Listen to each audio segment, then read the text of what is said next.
1970년대에 이연실이라고 하는 가수가 있습니다. 그 가수가 부른 목노주sem이라고 하는 가요가 있는데, 월말이면 월급 타서 로프를 사고 연말이면 적금 타서 낙타를 사자. 그래 그렇게 산에 오르고 그래 그렇게 사막에 가자. 이런 노래입니다. 이진희 목사님이 쓴 광야를 읽다 전에 우리 교회 성도들이 다 같이 한번 읽고 그 말씀으로 은혜로 나누기도 했는데, 그 책에 이렇게 이 부분을 해석해 놨어요. 낙타를 왜 사는가? 사막에 가기 위해서다. 사막에 들어갈 때는 누구나 낙타를 탄다. 누구도 낙타 없이는 사막에서 살아남을 수가 없기 때문이다. 낙타는 자기 짐을 지지 않는다. 주인이 실어주는 짐을 진다. 낙타는 매일 주인 앞에 와서 무릎을 꿇고 하루를 시작한다. 그러면 주인은 낙타에게 적당한 짐을 실어준다. 주인이 욕심을 내서 낙타에게 너무 많은 짐을 실어주지는 일은 없다. 그러면 얼마 가지 못해서 쓰러져 죽기 때문이다. 낙타는 아침에 주인 앞에 와서 무릎을 꿇고 짐을 실으면 하루 종일 묵묵히 자기에게 주어진 짐을 지고 가다가 해가 떨어지면 주인 앞에 와서 또다시 무릎을 꿇는다. 그러면 주인이 수고했다고 등을 툭툭 쳐주면서 짐을 내려주고 낙타는 하룻밤을 편히 쉰다. 그리고 다음날 아침이 되면 또 주인 앞에 가서 무릎을 꿇는다.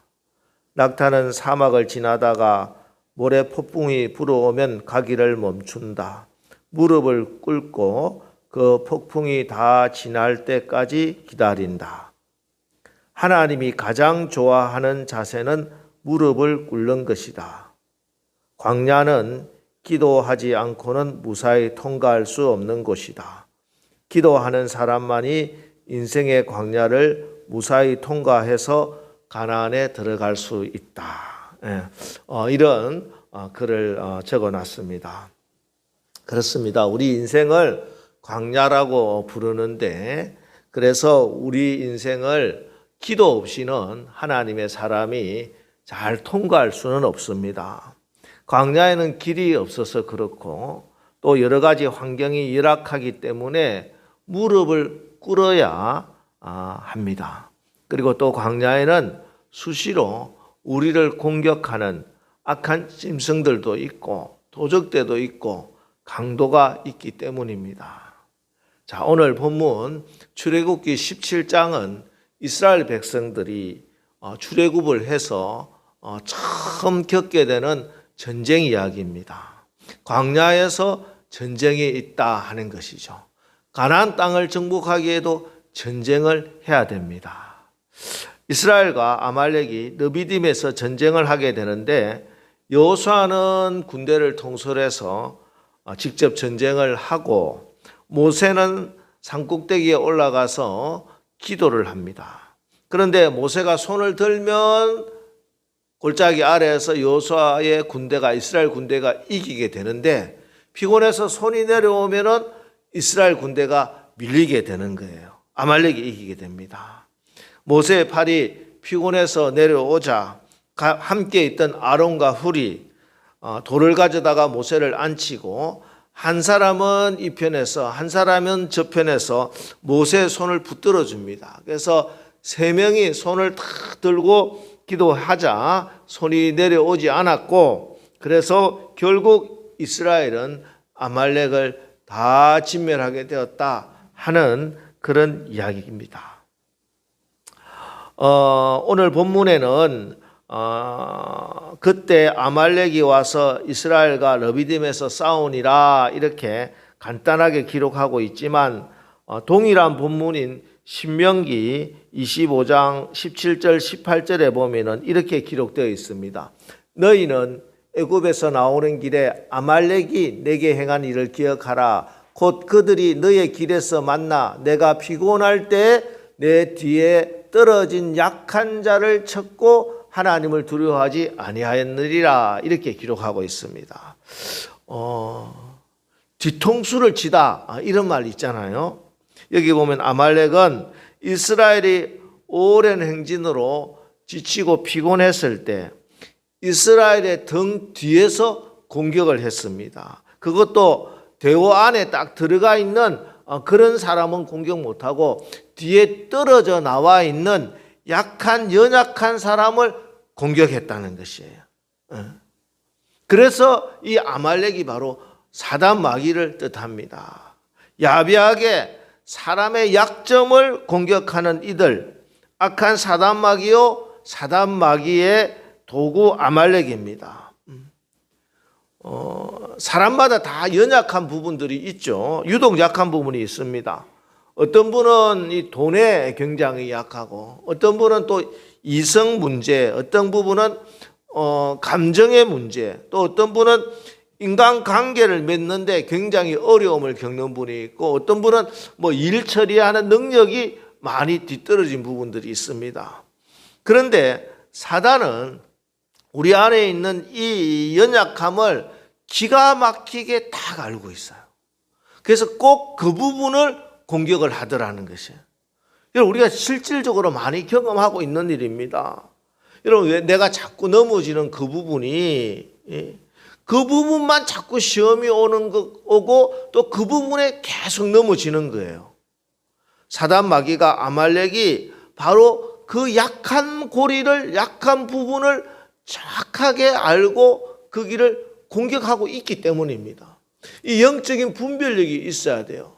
이건 내가 그냥 연약한 부분이 아니라 이 부분을 마귀가 알고 공격을 하고 있다는 거예요.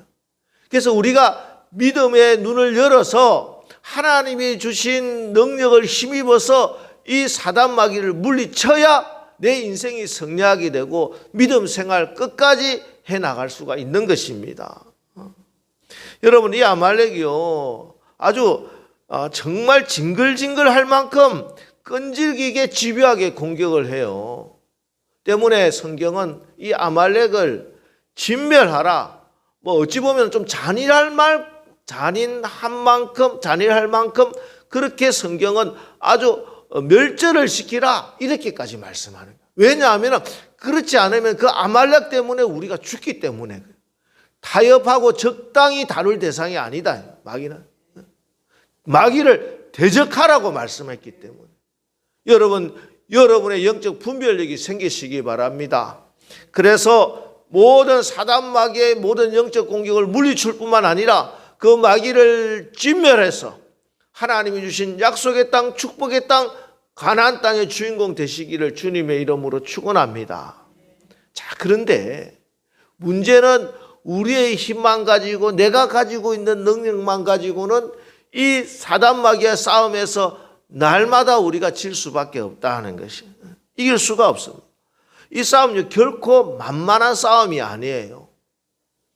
오늘 본문 보세요. 이스라엘이 아말렉을 뭐 일방적으로 여호수아가 나가서 전쟁하니까 무조건 이긴 게 아니에요. 하루 종일 밀고 밀리고 하는 싸움이 지루하게 계속되었습니다.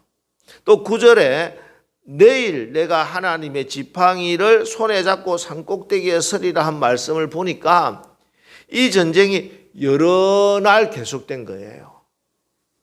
여러분, 저 하늘나라 이르기까지 끊임없이 아말렉이 공격을 합니다. 때문에 오늘 이 아말렉을 이긴 이 사건은 단순히 뭐 르비딤에서 있었던 하나의 역사적 사실을 기록한 것이 아니라 이 사건을 통해서 이제 가나안 땅에 들어가서 가나안의 7 거민을 다 몰아내고 축복의 땅을 차지해야 할 이스라엘의 백성들, 또 그뿐만 아니라 이제 하나님의 백성으로 하나님의 축복의 땅, 승리의 땅, 하나님 나라를 받아야 하는 우리들에게 하나님의 영적인 원리, 승리하는 비밀을 가르쳐주고 있는 거예요. 그래서 14절에 여호와께서 모세에게 이르시되 이것을 책에 기록하라고 합니다.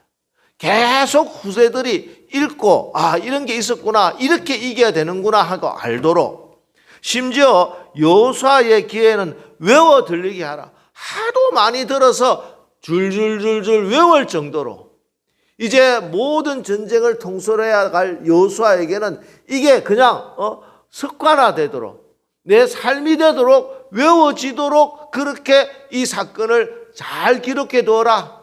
어떻게 해야 너희들이 너희 적을 쳐 부수 이길 수 있는지, 어떻게 해야 승리할 수 있는지 이 비밀을 반드시 알고 나가라, 이 말씀을 하는 것입니다. 자, 그러면은 우리가 어떻게 우리를 죽이고 도둑질하고 멸망시키려고 달려드는 약한 사단 마귀, 우는 사자처럼 틈만 나면은 공격을 하려고 하는 이 마귀의 세력과 싸워 이길 수 있느냐? 어떻게 우리가 영적 전쟁에서 승리할 수 있는가? 이 아말렉과 싸움은, 이스라엘의 이 싸움을 한 것은 두 가지입니다. 첫 번째는 여호수아가 실질적으로 군대를 데리고 저 골짜기 아래 나가서 아말렉과 싸움을 하는 골짜기 전쟁이 있어요. 네. 우리의 삶의 현장이 전쟁터란 말이에요. 우리의 삶의 현장이 매일매일 나가서 치열하게 싸워야 합니다. 여러분, 매일 하늘에서 만나가 내리죠. 매일 새벽에 나가서 그 만나를 거둬들여야 됩니다. 그런데 게으르게 늦잠 자고 해 뜨고 나서 설렁설렁 나가면은 다 사라지고 없어요. 그날 굶어야 하는 겁니다. 성경은요, 게으름을 악하고 게으른 종아 이렇게 이야기해요. 우리가 나태하고 게으른 것을 악하다고 말씀하고 있다는 사실을 깨달아야 됩니다. 여러분, 성실하지 못하고 게으르고 나태하면요, 이 싸움 해나가지도 못하는 거예요. 분명히 아셔야 됩니다. 하나님은요, 우리가 좀 모자라도 쓰세요. 또 죄 있는 사람도 하나님께 회개하면 하나님이 회복시켜 주세요. 그런데 책임감 없이 성실하지 못한 사람, 게으른 사람은 하나님이 쓰실 수가 없는 거예요. 우리가 기도한다는 거, 하나님 믿는다는 것은 내가 감당해야 할 책임을 하나님께 떠맡기는 건 아니에요. 그런 게 기도가 아니라, 하나님을 의지한다 하는 것은 내가 마땅히 해야 할 그 본분을 하나님께 던져버리는 게 아니고, 이게 내 힘으로는 불가능하지만 나의 힘이 되시고 능력 되셔서, 그전 같으면 내가 그냥 포기해버리고 낙심해버리고 주저앉을 일도 하나님을 믿기 때문에, 하나님의 도우심이 있기 때문에 소망을 가지고 다시 일어서서 끝까지 그 문제를 돌파하는 겁니다. 이게 기도고 이게 믿음이라는 것이에요. 그래서 우리는 정말 바른 믿음을 가지면은 하루하루를 최선을 다해서 살아갈 수밖에 없습니다. 저 삶의 현장에서 어떤 사람보다 더 성실하고 누가 보기에도 인정할 수 있는 그런 우리 성도들, 특별히 우리 젊은이들 다 되시기를 주님의 이름으로 축원합니다. 네, 사실 이런 것은 세상 사람들도 다 알고 있는 이야기고, 또 그렇게 열심히 살아서 성공하는 사람들도 많이 있지요. 그런데 진짜 싸움은 또 따로 있습니다. 이게 그렇게만 해서 되는 싸움이 아니에요. 왜냐하면 이거는 영적 싸움이기 때문에. 산 위의 전쟁, 기도의 전쟁이 있습니다. 이게 본질적인 거예요. 이 힘을 가지고 우리가 삶의 현장에서 승리하게 되는 것이에요. 특별히 오늘 이 아말렉을 물리치는 기도, 이 산 위에서의 모세와 아론과 훌의 기도가 무슨 기도인가? 첫 번째는 10절 11절, 여호수아가 모세의 말대로 행하여 아말렉과 싸우고 모세와 아론과 훌은 산꼭대기에 올라가서 모세가 손을 들면 이스라엘이 이기고 손을 내리면 아말렉이 이기더니, 이렇게 말씀하고 있어요. 모세가 손을 들면은 이기고 피곤해서 손이 내려오면 지더라. 이게 무슨 말이냐? 1차적으로 기도에 손을 들었다. 모세가 손 들고 기도했다.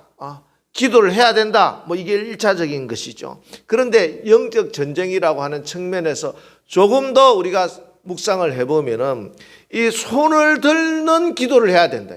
기도를 하는데 손을 드는 기도를 해야 된다. 하나님께 손 들고 기도하라. 그래서 여러분 다 손을 들고 이런 어떤 하나의 포즈를 이야기하는 게 아니에요. 손을 든다. 전쟁터에서 손 드는 게 뭐예요? 항복합니다. 항복. 그죠? 꼼짝 마! 무기 다 버려! 손 탁 들면은 이제 나는 졌습니다. 완전히 항복합니다. 이게 손을 드는 거예요. 전쟁터에서 손을 드는 거예요. 전쟁터에서. 기도를 할 때 손을 드는 기도, 항복하는 기도를 해야 된다는 거예요. 내가 하나님께 항복하면, 지금 기도는 하나님께 하는 거예요. 하나님께 손을 들고 기도하는 것은 하나님, 제가 하나님께 항복합니다. 이 기도예요. 내가 하나님께 항복하면은 나의 적들이 우리 앞에 항복하게 되는 줄 믿으시기 바랍니다. 이 비밀을 알아야 된다는 게. 세상에서 나가서 손 들면 끝장이 나겠지만 하나님 앞에 손을 들면 이기게 되는 거예요. 여러분 앞에 어떤 아말렉이 있습니까? 어떤 아말렉이 여러분의 약한 부분을 그렇게 지금까지 공격하고 여러분에게 주신 하나님의 축복과 행복을 다 빼앗아가고 약탈하고 있습니까? 목회를 하다 보면요, 참 안타까운 경우가 하나님께 내가 항복을 해야 되는데 하나님을 내가 항복시키려고 하는 분들이 있어요. 여러분 죄송합니다. 아무리 여러분이 고집을 부리고 아무리 여러분이 버텨도 하나님이 여러분께 항복하진 않아요. 두 손 들고 하나님께 항복하십시오. 여러분이 하나님께 항복할 때 그토록 징글징글하게 여러분을 공격하고 그토록 힘들게 했던 그 아말렉이 여러분 앞에서 두 손 들고 항복하고 무릎 꿇게 되는 것을 하나님이 보게 해 주실 줄 믿으시기 바랍니다. 예수님이 십자가에 죽으시기까지 복종했더니 이 세상 모든 권세가 예수의 발 앞에 무릎을 꿇더라. 예수님도 그렇게 하셨어요. 여러분, 하나님 앞에 순종하시기 바랍니다. 하나님 말씀에 항복하시기 바랍니다. 그러면 내가 하나님이 역사하시는 것을 보게 되고 하나님이 주신 그 승리를 맛보게 될 줄 믿으시기 바랍니다. 자, 두 번째, 오늘 주제죠. 오늘 주제. 이 기도는 12절 말씀 우리 다 같이 한번 읽어볼까요? 시작. 모세의 팔이 피곤함에 그들이 돌을 가져다가 모세 아래에 놓아 그가 그 위에 앉게 하고 아론과 훌이 한 사람은 이쪽에서 한 사람은 저쪽에서 모세의 손을 붙들어 올렸더니 그 손이 해가 지도록 내려오지 아니한지라. 예. 아말렉을 진멸하는 우리가 영적 전쟁에서 승리하는 기도는 특별히 합심해서 드린 기도였다. 이게 교회가 필요한 거예요. 교회가 그래서 중요합니다. 여러분, 교회는 만민이 기도하는 집이다. 교회는 모두 합심해서 기도하는 하나님의 집이 교회예요. 초대 예루살렘 교회에 큰 어려움이 왔습니다.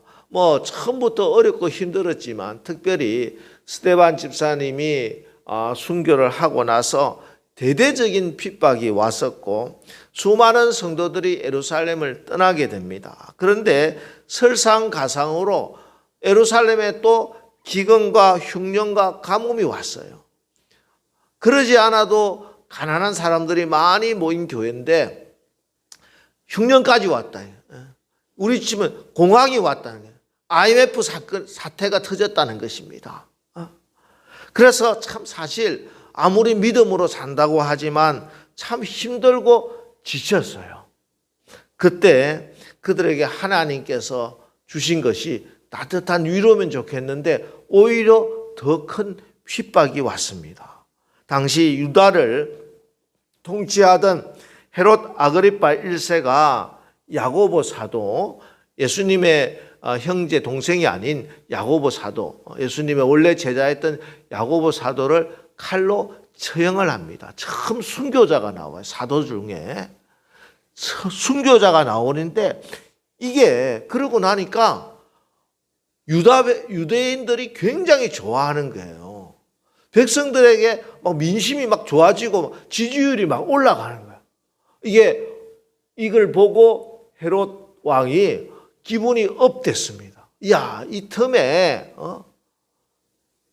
저 예루살렘 교회의 최고 지도자라고 할 수 있는 베드로를 잡아 죽여야 되겠다. 그러면 완전히 자기가 사람들의 칭송을 받게 되고 지지를 얻게 될 것이다. 그런 정치적인 계산이 있었어요. 그래서 베드로를 잡아서 옥에 가둡니다.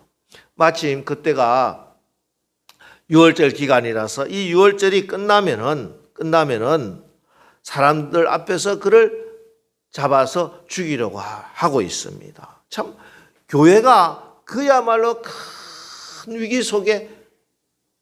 위기 앞에 서게 되었다는 것이에요. 이때 예루살렘 교회는 두려워하거나 좌절하지 않았습니다. 무슨 다른 대책을 세우지 않았어요. 사도행전 12장 5절, 이에 베드로는 옥에 갇혔고 교회는 그를 위하여 간절히 하나님께 기도하더라. 문제가 생겼어요.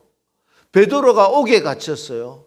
악한 사단 마귀의 도구가 된 헤롯 왕이 베드로를 옥에 가두고 죽이려고 해요. 죽을 수밖에 없어요. 그런데 온 교회는 그를 위하여 뭐 했다? 간절히 하나님께 기도하더라. 교회가 간절히 기도하면 사태가 역전됩니다. 특별히 온 교회가 합심해서 기도하면 하나님의 영광을 보게 될 줄 믿으시기 바랍니다. 하나님은 살아계신 하나님이에요. 제가 여러 번 말씀드리지만 때문에 하나님의 말씀은 살아있는 말씀이고 우리를 살리는 말씀이에요. 사도행전의 이 말씀 오늘 우리 교회도 여러분의 가정에도 동일하게 역사하는 하나님의 성령의 검인 줄 믿으시기 바랍니다. 지금도 우리가 어떤 문제 앞에서 교회가 합심해서 간절히 기도하면은 하나님이 손을 드시고 역사하시는 줄 믿으시기 바랍니다. 여러분, 교회가 합심해서 기도하니 무슨 일이 일어납니까? 사도행전 12장 7절, 호련히 주의 사자가 나타나매 옥중에 광채가 빛나며 또 베드로의 옆구리를 쳐서 이르되 급히 일어나라 하니 쇠사슬이 그 손에서 벗어지더라. 쇠사슬이 그 손에서 벗어지더라. 교회가 기도하면요, 우리를 묶고 있던 쇠사슬이 벗어지는 줄 믿으시기 바랍니다. 베드로를 겹겹이 싸고 있던 그 철문이 철컥철컥 다 열리게 되는 줄 믿으시기 바랍니다. 여러분 지금 어떤 감옥에 갇혀 있습니까? 무엇에 묶여 있습니까? 어쩔 수 없는 그런 미움의 감정, 우울증, 불안, 강박, 내 힘으로 도저히 해결할 수 없는 어떤 인간의 아픈 관계, 각종 암을 비롯한 난치병, 불치병, 언제 무너질 줄 모르는 경제적인 문제, 이 모든 것에 세상 과학으로 상식으로 나의 경험으로 닫아놓은 그 철문이 있습니까? 여러분의 판단 결정으로 제한하지 마시고 닫아놓지 마시고 기도하시기 바랍니다. 내 혼자 힘으로 안 되는 문제는 특별히 온 교회가 합심해서 기도합시다. 그래서 쇠사슬이 벗어지고 감옥 철문이 열려서 하나님의 영광을 보게 되는 우리 남서울교회 되시기를 주님의 이름으로 축원합니다. 여러분, 우리가 한 사람 한 사람 보면은 다 연약한 사람들이에요. 다 문제가 있죠. 다 부족하고 연약합니다. 연약하지만 우리가 서로 힘을 합해서 서로 팔을 붙들어 줄 때 놀라운 하나님의 능력이 나타나더라는 것이. 오늘 모세의 손을 붙든 사람들이 누굽니까?